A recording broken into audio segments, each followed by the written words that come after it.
mia, here I go again. My, how can I resist you? Mamma mia. Hi everyone, Nicole here with Canadian Nickel Scrappin', and today I'm going to be making this explosion box. I made this one a couple years ago for my husband for Father's Day, and when you open it up, it explodes with all your family photos, your images that you cut out, and any journaling you may want to do. Now when you make this explosion box, you want to make sure you have some good thick cardstock. This is Stampin' Up! Cardstock that I'm going to be using, and some of the cardstock that I have grabbed is textured as well. Okay, so when you're done all your cut pieces, so your main part of the box is 12 by 12, scored at 4 inches by 4 inches. Your next layer is cut a 12 by 12 piece of cardstock down to 11 inches on both sides, and then scored at 3 1/4 by 3 1/4. And then your next layer is cut at 10 inches by 10 inches and then scored at 3 1/2 by 3 1/2. And then what I also did was I cut and scored the lid, which is an 8 by 8 cut, and scored at 2 inches by 2 inches. Okay, so now we're going to cut out the squares on the outside, and you've already scored at 4 inches by 4 inches. This is the outer layer of the box. And I'm just using my really small cutter here. And if you have textured paper like I do, it's a good idea to maybe flip it over so you can see the score lines a bit better. So then you just want to line it up and just kind of push it along until you get to your edge, because you don't want to cut beyond that score line. And then just flip it over, and we're going to cut this piece out so that it ends up cut out. Now I've gone and cut out all the corner pieces from my explosion box, and I'm left with this layered paper. And when you cut out all your corner pieces, you're left with all these scrap pieces, and it's great because then you can color coordinate and layer when it comes to decorating your explosion box. So here's the base of my explosion box, and what I've decided to do was rummage through my scrap bin and pick out colors to spruce it up and make it bright and fun. And I cut a 1/4 inch down. These are cut at 4 inches, so I cut at 3 3/4 for the scrap paper. And I also really like this melon mambo color, so what I did to give it texture, because it isn't pattern paper, is I ran it through my Cuttlebug. So this is my second layer. This is the one that was cut a 12 by 12 inch sheet of cardstock at 11 inches by 11 inches, and then scored at 3 1/4 by 3 1/4. And so this is going to be a little different. That was the outside of the box before, and this is the inside of the box. So when you look at it, it'll be like that. So I've got the textured paper facing upward, whereas on here I had it facing at the bottom. So here's the inside of the base of the explosion box. So that's what it looks like on the outside.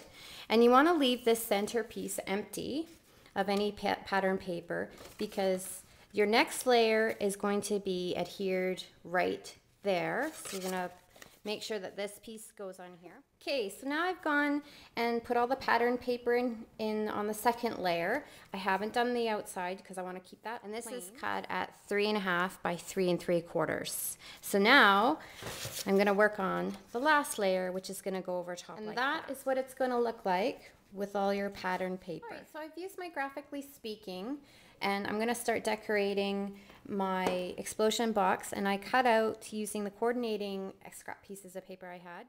So here's the base of my explosion box, and I've put on a photo of my mom and I together, and here's the you and me that I cut from the Graphically Speaking, and I'm going to just put it on this piece of cardstock. I grabbed this from my scrap pieces, and then just gonna pop it up with some dimensionals. These are my Stampin' Up! Ones. I've got dimensionals everywhere. Just center it on there. And there's kind of the first two little pieces that are decorated. And this box gets pretty heavy as you go along, and it'll end up like that.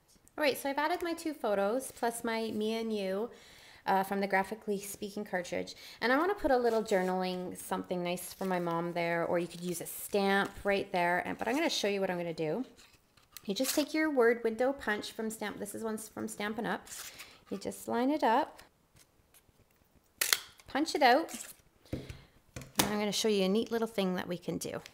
All right, so I've cut this piece of paper out with my word window punch, and then I put dimensionals on the back.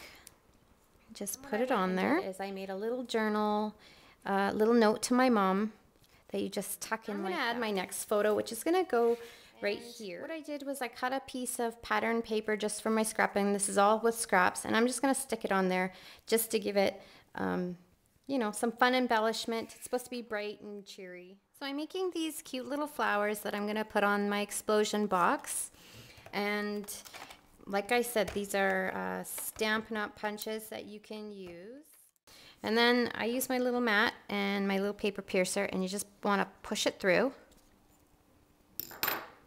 And then I have a colored brad to make the center of the flower. And then I'm just going to put it right here. When I scrapbook or make anything like this, I usually like to have lots and lots and lots of photos. And there's just not always enough room. So in the way that I cheat is I will use my circle punches to pop out the photo of my family member that I'd like to put in there. And that way I can get all three of my kids, even though these are different pictures, into one little tiny space like this. Now I have my 3 layers of the explosion box ready to take your box. So this is the second layer. And you do the center square. Make sure you get lots of tape on there. I'm going to line it up. And hopefully I won't be too crooked. So here's the lid for the top of my explosion box. It's cut at 8 inches by 8 inches, and then you score again by 2 inches by 2 inches. Then you just want to go ahead and fold that over and just use your bone folder to make a nice tight crease. Once you've scored it all and bone folded it, also you want to make sure that you score on a diagonal from the corner to this corner and score across on all 4 corners. Now that all 4 corners are scored and folded, it's going to end up going in like that. So now we need to apply the adhesive to hold on to the top of your box. The top of the box is 4 inches by 4 inches, and when you want to decorate it, you just want to, again, cut that layer 1/4 inch down of any of the designer paper or whatever it is that however you're decorating. So I just run this piece through my Cuttlebug, through the spots and dots embossing folder. So now I've got my explosion box all done. So you want to just pull in all the pieces. Do your best to hold them because they'll fall and wiggle everywhere. Take your box lid. Remember, it's supposed to be a nice snug fit. Just slide it on. There's the top of your box, the sides of the box, and then when you lift it open, told you it's going to be snug, it explodes.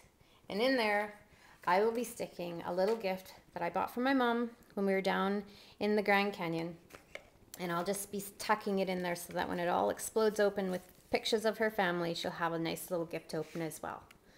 Thanks for watching, and I really hope you enjoyed this great Mother's Day gift. It's a lot of fun to make, and the great thing is you get to use a lot of your fun things that you love to craft with. Thanks for watching, and have a great day. Mamma mia, here I go again. My,